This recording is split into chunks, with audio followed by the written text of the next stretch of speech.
সুন্দরবনে কাঁকড়া ধরতে গেলে সুব্রত মণ্ডল নামে এক জেলে কুমিরের মুখোমুখি হয়। পরে কুমির তাকে টেনে নিয়ে যায়। মঙ্গলবার বিকেল 3:30টার দিকে সুন্দরবন পূর্ব বন বিভাগের চাঁদপাই রেঞ্জের করমজল খালে এই ঘটনা ঘটে।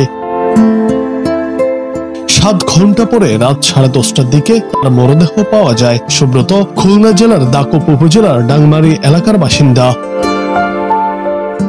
বন বিভাগ ও স্থানীয় সূত্রে জানা যায়, মঙ্গলবার সকালে সুব্রত মণ্ডল ডাংমারি স্টেশনে রাজস্ব জমা দিয়ে পাস সংগ্রহ করে মাছ ধরতে সুন্দরবনে প্রবেশ করেন। ফেরার পথে বিকেল 3:30টার দিকে তিনি সাঁতরে করমজল খাল পার হচ্ছিলেন। তখন একটি কুমির তাকে ধরে টেনে নিয়ে যায়। এ সময় সঙ্গে থাকা অন্য জেলেরা চেষ্টা করেও তাকে উদ্ধার করতে পারেননি।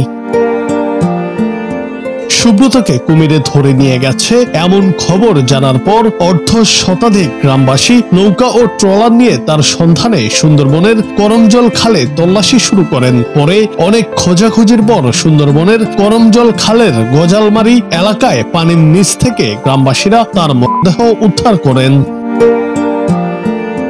সুন্দরবনের করমজল পর্যটন ও বন্যপ্রাণী প্রযোজন কেন্দ্রের ভারপ্রাপ্ত কর্মকর্তা হাওলাদার আজাদ কবির ঘটনার সত্যতা নিশ্চিত করেছেন।